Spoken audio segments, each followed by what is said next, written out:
Assalamualaikum warahmatullahi wabarakatuh. Salam sejahtera bagi kita semua. Om Swastiastu, Namo Buddhaya, salam kebajikan. Halo teman-teman semua, selamat datang kembali di podcast Suara Muda Anak Bangsa. Di sini bersama saya, Jennifer Jawa, dan yang akan menampingi saya juga co-host yang sangat cantik, Kak Grace Purba.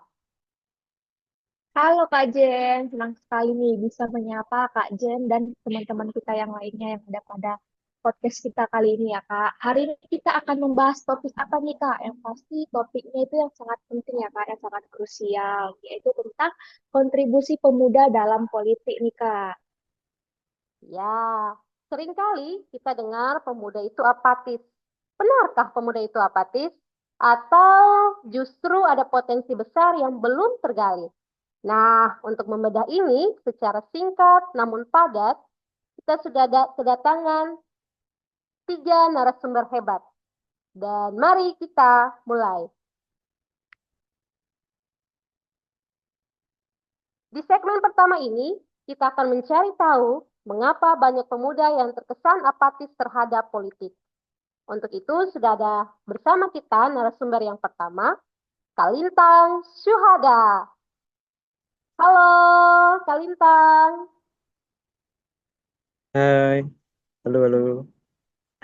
Kalintang, saya mau nanya nih, kenapa pemuda sering dicap apatis? Iya, sebenarnya apatisme ini lebih karena perspektif persepsi negatif dari para pemuda terhadap politik kotor dan penuh korupsi saat ini. Lalu ada juga karena kurangnya literasi politik yang memadai, yang bertambahnya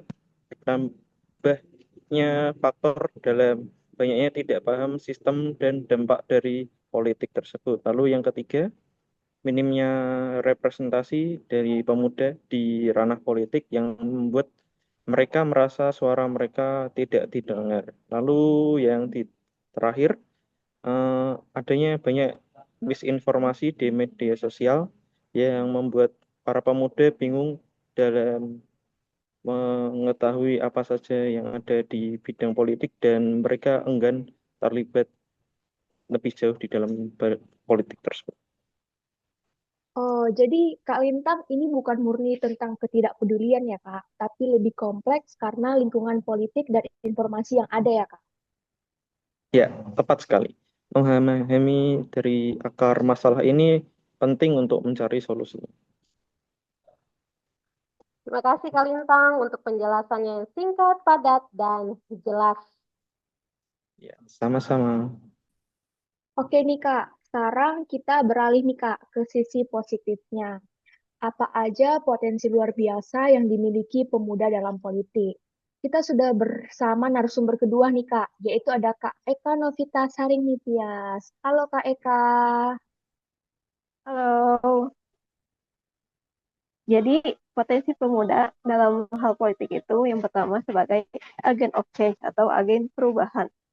Dan mereka itu disebut agen of change karena mempunyai ide-ide segar untuk solusi dari beberapa permasalahan yang ada. Yang kedua, pemuda itu berpotensi karena sebagai early adopter teknologi atau apa namanya semacam gampang mengadopsi sesuatu dengan cepat gitu. Dan itu merupakan modal terbesar untuk kampanye. Jadi, teknologi ini juga bisa menjadi senjata utama untuk mereka ya. Ya, betul.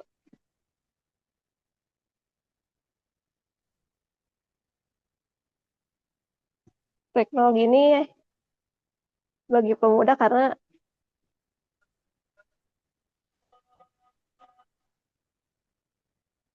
potensi pemuda yang lain dalam hal ini ada empati dan kepedulian sosial yang tinggi. Jadi, tiap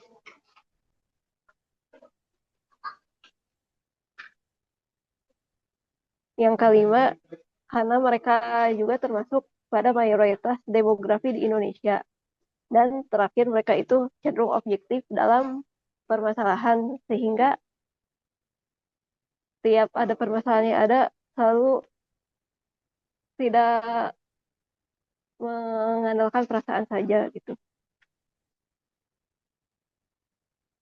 Wow, banyak sekali ya Kak potensi yang bisa digali nih Kak Eka. Terima kasih Kak Eka. Sama-sama. Sekarang bagaimana kita bisa mengoptimalisasikan potensi ini? Apa kira-kira langkah strategis untuk meningkatkan partisipasi pemuda dalam politik? Oleh karena itu sudah hadir bersama-sama dengan kita juga narasumber yang ketiga, Kak Gemilang Selvi Satriani. Halo Kak Gemilang. Halo, selamat sore menjelang malam ya daerah sana ya Kak. Ya, apa kabarnya? Sehat-sehat? Sehat. Sebelumnya dari kalian juga sudah pemilu kan ikut pemilu? Sudah lah ya pasti ya.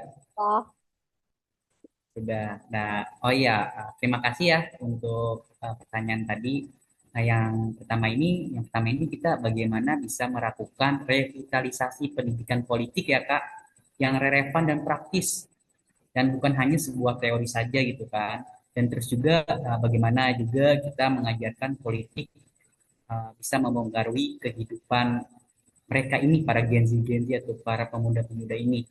Yang kedua ini kita buka nih ruangan partisipasi yang telah luas dan inklusif di parpol maupun di organisasi Kak. Dan libatkan mereka juga dalam dalam semua perumusan kebijakan. Jadi Kak Gemilang bukan cuma diajak kalau pas pemilu aja nih ya Kak ya. Iya, benar sekali sih.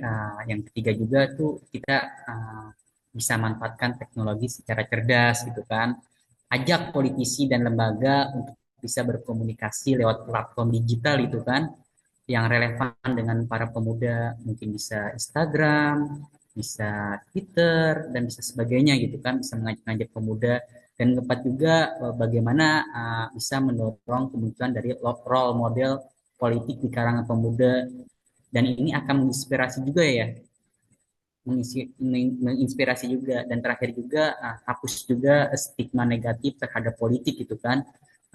Karena politik itu ibaratnya sebuah alat kebaikan bersama gitu kan, bukan hanya hal-hal yang kotor. nah berarti ini menjadi tugas kita bersama ya Kak untuk mengubah persepsi ini. Terima kasih banyak Kak Betul Gemilang atas penjelasannya. ya. Wah, nggak terasa nih ya, Kak Jen. Kita udah di penghujung episode nih. Dari diskusi yang tadi sangat informatif nih, jelas bahwa apatisme itu, pemuda itu kompleks nih ya, Kak. Tapi potensi kontribusi mereka itu luar biasa nih, Kak. Betul sekali Kak Bes, politik itu bukan hanya tentang kekuasaan, tapi masa depan yang akan kita semua jalani. Jadi, mari kita berhenti apatis, mulai bergerak dan salurkan suara kita demi Indonesia yang lebih baik. Terima kasih banyak nih, Kak, kepada ketiga narasumber kita. Ada Kak Gemilang, Kak Lintang, Kak Eka, narasumber hebat kita hari ini. Semoga atas informasi yang sudah diberikan, wawasannya dapat bermanfaat bagi kita semua. Dan tentu saja terima kasih kepada kalian semua para pendengar setia Suara Anak Muda, Arah Bangsa. Jangan lupa subscribe, like, dan berikan rating yang terbaik ya. Sampai jumpa di episode berikutnya. Saya Grace Purba. Saya Jennifer Jawa. Salam. Salam.